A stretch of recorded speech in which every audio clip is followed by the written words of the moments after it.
Sounds good. All right, I think it should be good to go. Okay, great. Hopefully everybody can hear us. Want to welcome everybody and thank everybody to our first meeting of the Competitive Intelligence Working Group for the 2018-2019 year. This is our third year, hard to believe, but glad to have everybody on board. Just kind of a recap, especially for folks who this might be your first meeting. This is just a group for research development professionals who are either performing strategic and competitive intelligence activities or interested in those activities. We get together, we have presentations like the one Jamie is about to do. We have discussions, and we try to engage in trying to develop like best practices, sharing tips and tricks on competitive intelligence activities, and generally trying to build a community within the academic environment. So without much further ado, I'm going to turn things over to Jamie today. Jamie Welch is in my group. I don't know how I introduced myself. I'm Karen Walker here at Arizona State. Jamie Welch is within our research development office here, also at Arizona State. And she's going to talk to you today about scenario planning. And I think we'll have a point midway to ask some questions, and then, of course, questions again after the presentation. So with that, I will turn it over to Jamie. So before I get started, I just want to mention just a couple of housekeeping things. If you could go ahead and mute yourself just so we don't get feedback. And then at the upper right-hand side of your screen, you'll see all the participants. You can hide that thumbnail video so that it doesn't interfere with any of the graphics on the slide. So today I'm going to talk to you about scenario planning, and I want to talk about the process we did at ASU when we did a project on scenario planning, and kind of share the process we developed, some of the lessons we learned, so that if you want to go back and try this at your institutions, you can have kind of a base level of knowledge for it. So there's just three things I want to get through today, and those are what is scenario planning, why should scenario planning be a method of analysis that we use, and how to conduct scenario planning. So what is scenario planning? And I'll just pause and give you guys a moment to read this kind of high-level definition, and then I'll get into it.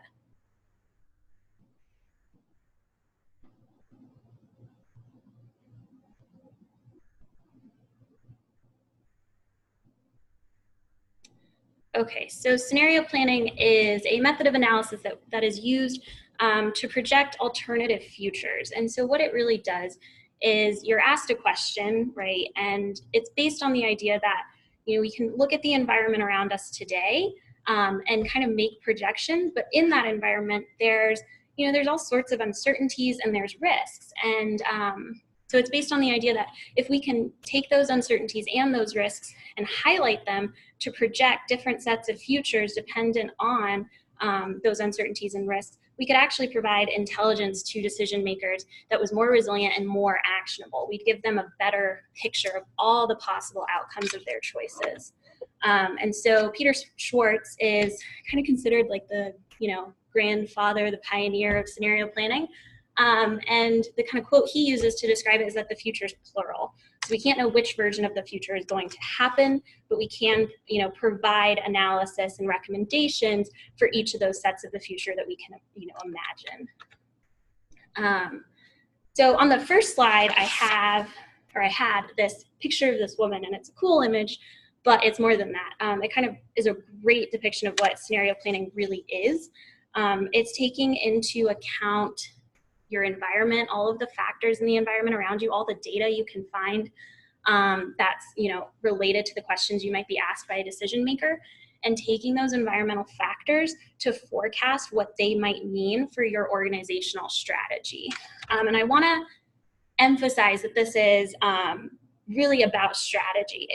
The scenario planning is just, honestly, it's a lot of work, and so you want to make sure that you're doing this in a way that is going to be informing strategy, because the types of questions that you have to get asked to do this kind of analysis need to be high-level strategic questions, and I'll get more into what those might look like.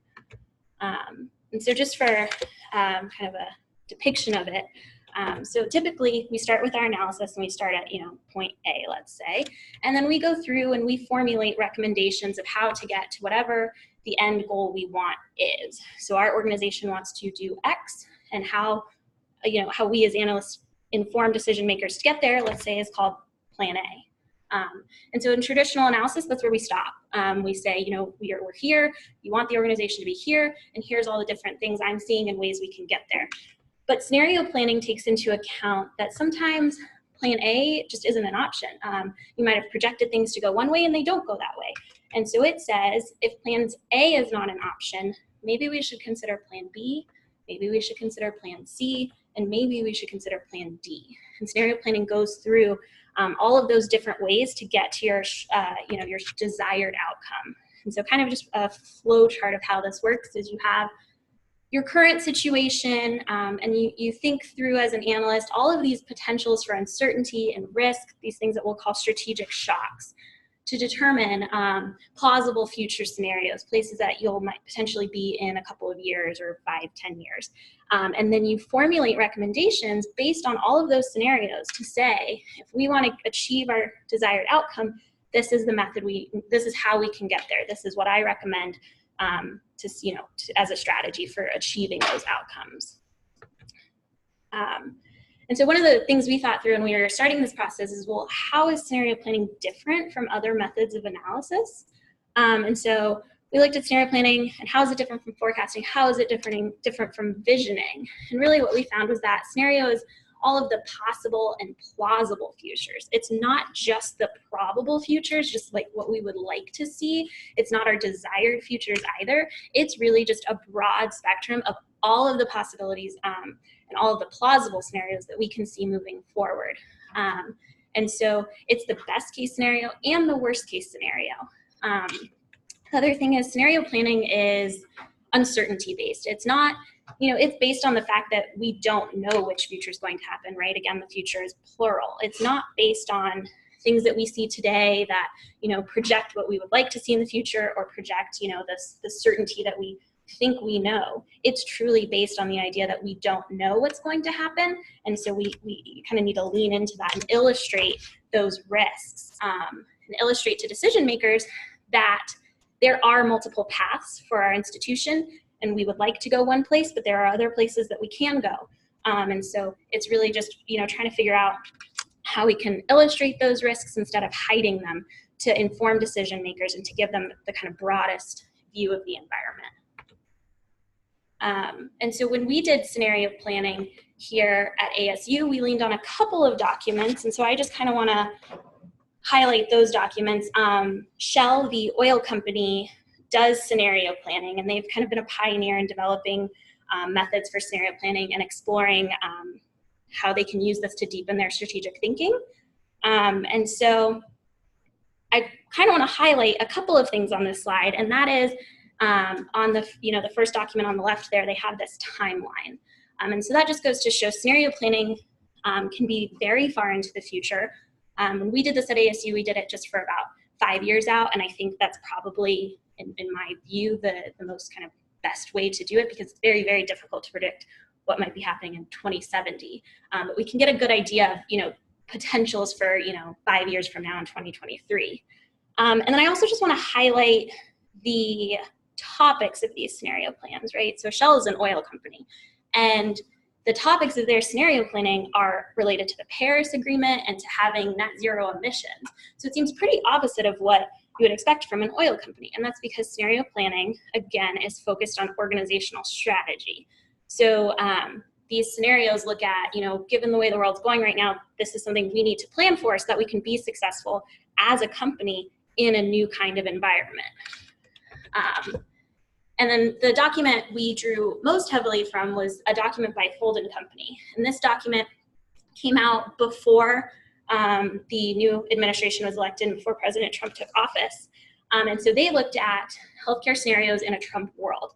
And so they predicted, based on what they were seeing in the campaign time, they predicted what might happen as far as healthcare goes. And so they had their worst case scenario and they had a best case scenario, and they kind of went through this.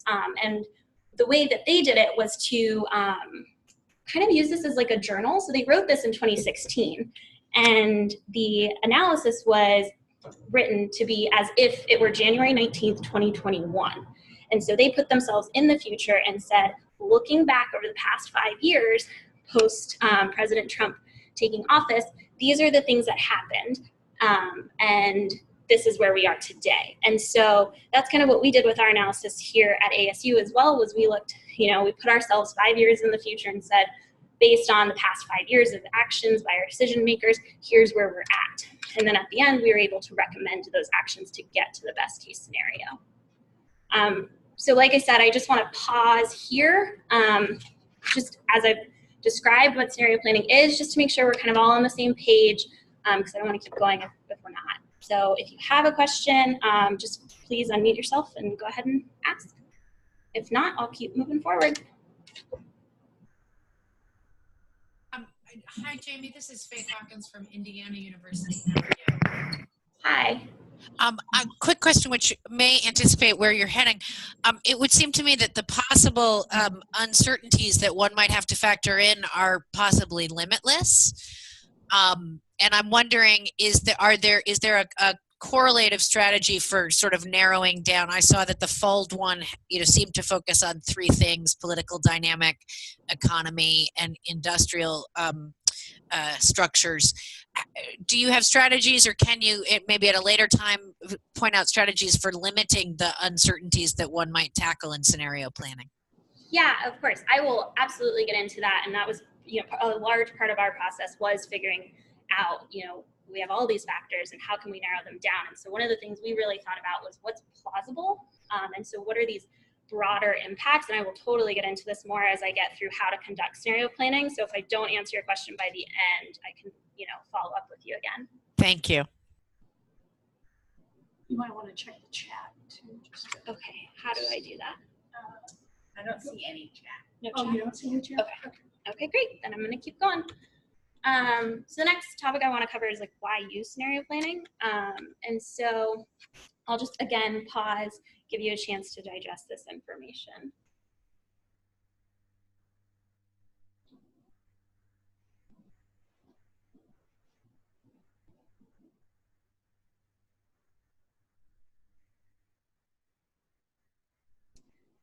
Okay, so the real reason to use scenario planning is that, as analysts, we've got to be, conscious of the decision maker and, offering them the most comprehensive analysis that we can.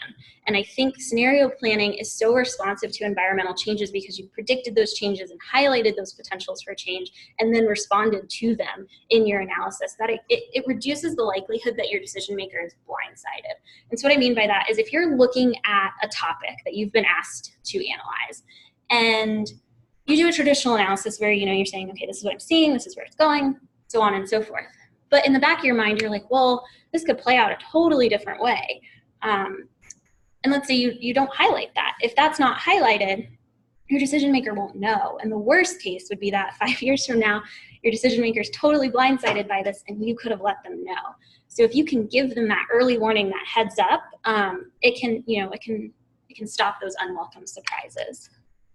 Another reason to use scenario planning is that it was surveyed to a board of directors, to a couple of different corporations, I think about 180, and asked that board of directors what's your preferred method of analysis. And so the results are here, from greatest to most preferred, or least to most preferred. And so the responses from those 183 corporations showed that scenario planning was their most popular tool. It's the one that decision makers prefer. And in that report, it basically said they prefer it because it gives them the broadest landscape of which they can make decisions from. And so they're not just relying on one idea of what they want to see. They're informed of every possible scenario and ways that things can go wrong, ways that they can make things go right. And so now we'll get into the kind of the meat of the presentation, which is how to actually conduct scenario planning. And so the first step is, the first step that we always do as analysts, and that's to prepare. And this is just kind of a broad overview, and then I'll dive into each of these areas. So the next step is to gather data to then conceptualize those possible indicators of change, and that kind of gets back to the question we were just getting at, and that's where I'll dive into that. And then the third thing is to analyze all the data, to analyze everything you're seeing, and to envision what a potential and plausible future might look like, and then to decide and formulate recommendations and pass those onward to decision makers. So the first thing is kind of typical of any analysis. It's our preparation stage, and that's, you know, your typical getting started checklist. It's determining, you know, what's the aims of this product, what is the scope of the product, and really taking the time here to determine the focal question. As I said before, scenario planning is really about organizational strategy. And so the question that you're asked kind of has to fit that. And so it can't be too broad, right? It can't be, you know, what does the whole world look like in 2030, because it's just endless possibilities. So you do have to kind of narrow down a question, but it also can't be so narrow that it has an implicit answer in it. It can't just be choose between option A or B, because then, you know, you have two options and those are the potentials. You're not looking and thinking about option C or D. And so, you know, that's kind of the second thing, is really taking the time to, you know, hone that focal question and really figure out, you know, with your stakeholder, what they're really getting at, and if scenario planning applies to that situation. And then the next thing is to determine your time horizon. You don't want to be thinking about, oh, we're going to look at this for 2 years, and they're really thinking 5. So just getting on the same page with your stakeholder. And so after you get all of your preparation done, then it's, you know, the gathering phase, kind of like our typical data analysis phase, which is where you track historical trends. So you might want to look at, has another university tried this kind of tactic? Where did it lead them? You might even find that your own university tried this before, and you want to know, you know, where did it go right for us? Where did it go wrong for us? So you want to collect all of the facts that you can find, so that you can go into, you know, with an idea of the indicators that actually have an impact. And so that gets back to the question I was asked before. And so a lot of that really comes down to, you know, what are those areas of uncertainty that we're seeing right now? What are those areas of uncertainty that have historically impacted this area? And you kind of want to take all of that and start conceptualizing. And so at this point in our process here at ASU, I actually got together with Karen. We formed a small group, the two of us. We sat in a room. I think we're actually in the room I'm presenting in. And we brainstormed change indicators. So I had shared my data with Karen. She'd been a part of this whole process, and we talked about it many times. And so we got together and we said, what is everything that could potentially impact this decision? And we put them on the board over there to my left in the room. And we had about 45 or 50 things that you know, influence the future of this product. And so what we did after that was we looked at those 50 and we really analyzed them, and we said, okay, we have 50 things here, but could we group them? Are some of them similar? Are some of them kind of leaning the same way? What are we seeing at these historical trends? You know, what does the data really tell us is plausible? And so that's the big thing. It's not just all of the like futures you can think of. It's the futures that are plausible based on uncertainties that you've seen before, based on these historical trends. And so we were able to group our change indicators and identify what we call driving forces. So that's those 3 broad categories that you saw Fold & Company grouped them into. We did that ourselves as well, and said, okay, we have these 3 driving forces that all of our change indicators, really at the end of the day, they fit into these broader categories. And so I kind of want to get through what that really looks like. And so if you have, you know, we had 3 indicators, and I'll go through that example, but you might also have 2, and that's kind of a common form of scenario planning. So we established these dimensions of uncertainty, and we established polar outcomes. And once we had these areas that we thought were kind of the most broad form of uncertainty, we got together with an even larger group, and that group were people, you know, it wasn't the stakeholder, but it was people who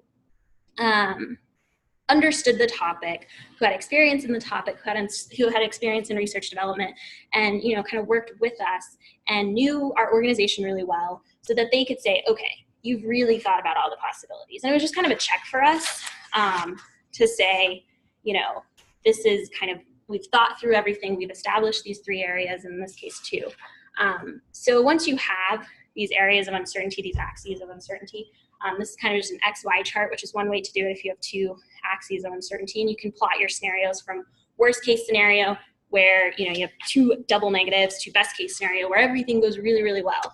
And so what that might look like is you might have on your y-axis economic growth. So economic growth might be robust in the future, it might be weak for universities.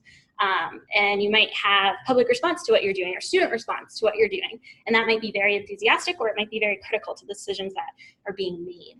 And so what we did was we gave our titles of our scenarios kind of like fun names, so they were kind of memorable.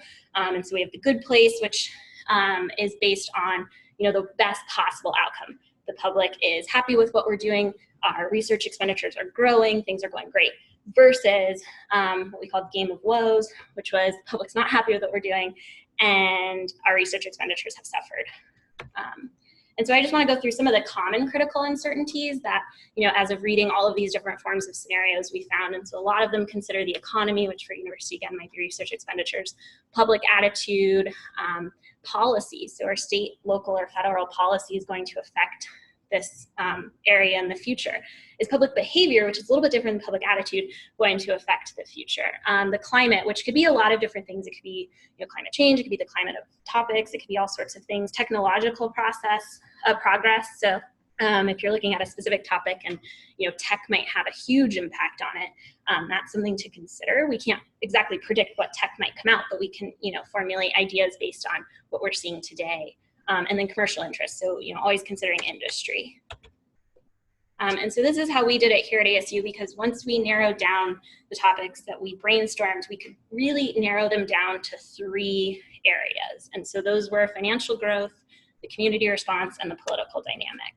And so we were not able to use an XY graph because obviously we have 3 axes. And so we plotted them in a table where we exhausted all of the possibilities, and then highlighted the best case scenario and the worst case scenario, as I said before, the good place and game of woes. And then after that, we picked a couple of these other ones to fully develop, which is the next step of the process, and that is to envision.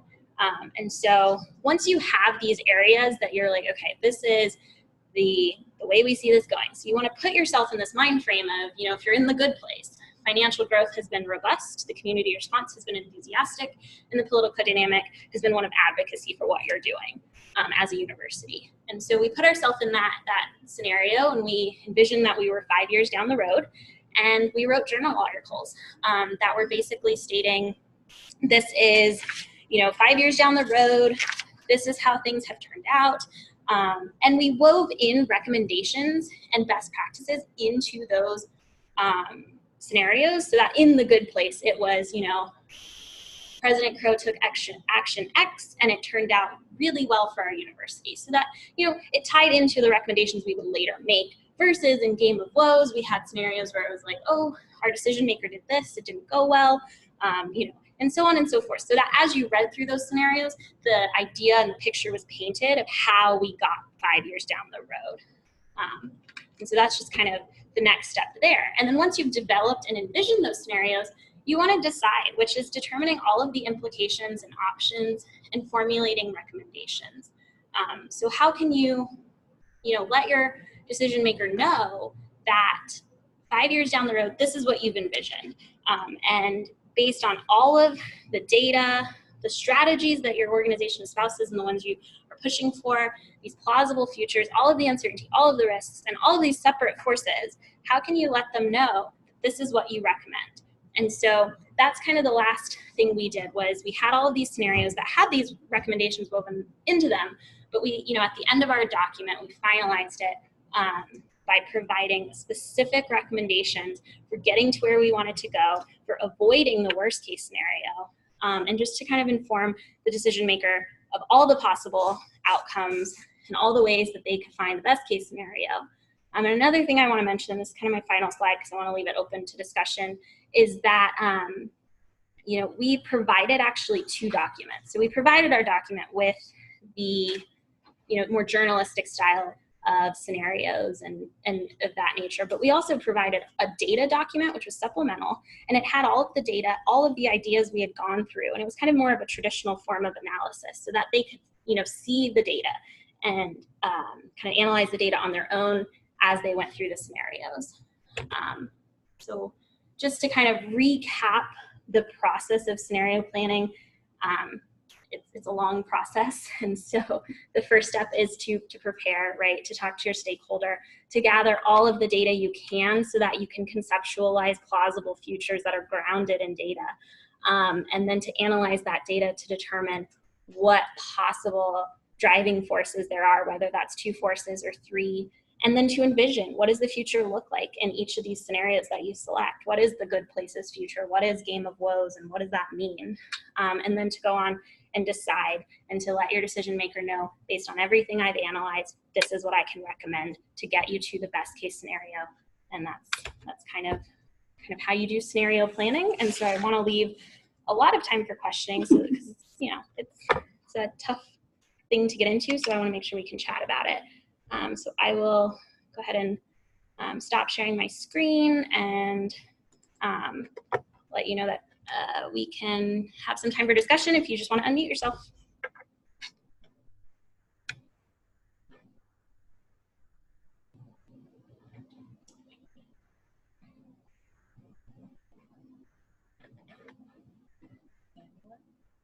Any questions? Might be a lot to absorb. It is a lot to absorb, yes. And I think this process it actually took several months to evolve. So it's not something that you could take on easily and do in a quick period of time. Yeah, it's a very timely process. And I think that's probably a good thing because you're recommending large organizational strategies. So it really does take the time to really think through what you're recommending, because it is such a big change for organizations that you want to make sure you've considered all of these factors. Hey, Jamie, this is Kaushik here from UFA. Hi. Hi, how are you? This was a great presentation, and I think it's very unique. I like the way the presentation was put together and how you clarified that this is different from visioning and forecasting in general. This is all of different situations and making recommendations. And I had the question that I think you answered it in your presentation, but I'm going to still bring it for clarity, as you sent 2 sets of documents to your leadership to make those decisions. And that is amazing. What kind of feedback did you get based on all of this information you sent? I'll let Karen go ahead and answer that. So basically, we sent the documents both to our the president's office and the provost. Here at ASU, we have both president and provost offices, and they do different things. I wish I could tell you exactly what the project was, but it's sort of a hush-hush thing, so I can't really say what it was, but it was appropriate to both offices. Mm-hmm. Initially, we got very little feedback on it, and then a little while after we sent it, we got another request for us to resend it and send it again to some other people. I know there have been some meetings, there's some activity on this topic. It's something that would affect the entire university, so there are multiple people involved. Mm-hmm. So I know it has informed them on some level, but it seems like one of those things where things are moving at kind of I don't want to say a glacial pace, but moving slowly. We got a good response, but again, it's one of those things where at this stage, I don't know how much influence it's had. But I think the style certainly was the first time we had sent them anything like this. We've never done scenario planning before. It was one of those things that I had seen about a year or a year and a half before we attempted it. We just never had a question come up that called for this style of analysis. Very cool. Very cool. Thank you. This is Faith Hawkins again. Thanks so much. This is really provocative. It seems to me, unless I'm misunderstanding, that sort of implicit is that the stakeholder at least has set the target in some ways, has said, look, I'm going to pick an example. In 5 years, we want to start a school of X, or we want to do Y or B. And then the question for scenario planning becomes, okay, what are all the different ways we can get there, and what are all the different things that can go wrong? Am I right in thinking that at the very least the stakeholder is setting this, in some respects, this is not how a team sets its goals, but how it figures out how to get to those goals? Yeah, I would say absolutely that's correct. This can be, it could be both though. It could be that your stakeholder, and in our case, our stakeholder did have, an end goal, and we kind of filled in the gaps of, okay, here's how you get there, and here's all the pitfalls along the way. But it could also be, we want to start a school. Which area should we look at? And then you could look and say, okay, based on trends and based on these things, here's 4 different schools that might work for our university and things like that. So it can be broad, it can be more narrow. And I was happy that our stakeholder had, a specific end goal, because I think it made our job as analysts a little bit easier, because we could kind of hone things down and really think about where we wanted to go. And so I would say that's kind of the ideal situation, is you have, you're not setting the goal for them, but leading them to a path towards that goal. And so I would say, yeah, that's definitely the more appropriate question, but it can do both. Some of the shell documents look at not how they're going to achieve a specific goal, but the changing world around them and how they fit into that. Great, thank you.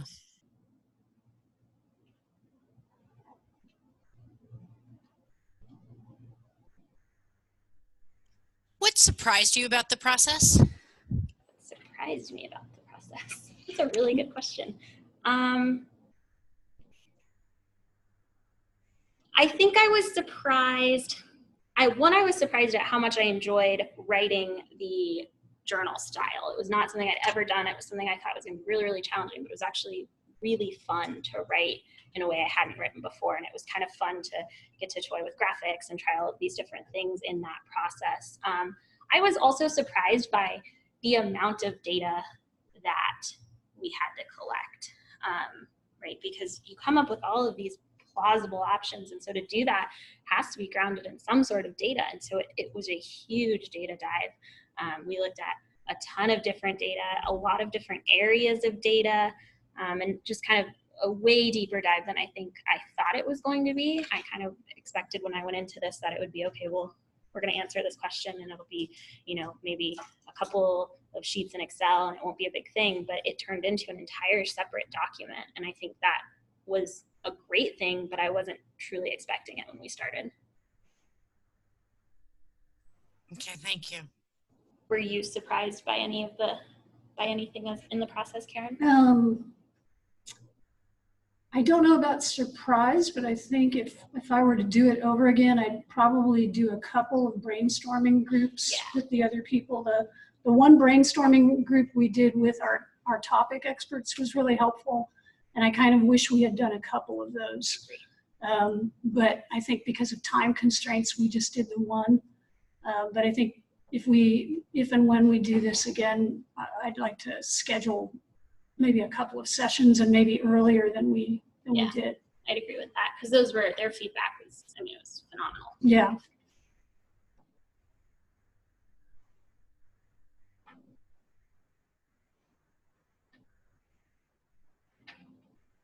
And I will say, go out and look at, you can find the shell documents.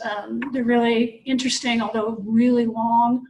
Or go to, like Fold & Company has a lot of different interesting analyses they do, but I think that their healthcare one that we looked at and modeled ours after is probably still up on their website. Yeah. And is a really good example of a way to do scenario planning. And then we also, before we dove into this, there were some articles that we used, and I think maybe some book There's a really great book. Chapters. It's pretty long. Yeah, so if you're really interested, just hit us up and we can send you our sources.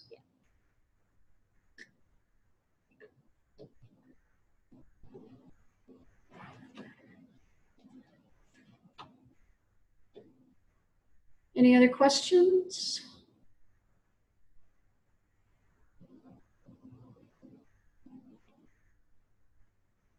Oh, you have to check. Oh, chat question. How do I open that? Okay. Oh, these are feedback. That's great. Thank you. All right. Yeah, so then I guess we'll go ahead and wrap it up. We've recorded this and I have, I can share the slides with you, of course, so I'll send all of that to Karen as well as the links to our sources in case anyone's interested. All right, thanks for tuning in. Thank you. All right, guys, we'll have the next session next month. Yeah. And I'll send out a reminder on that. Thanks, everybody. Thank you. Thank you. So do I just hit stop recording? Stop and then end meeting.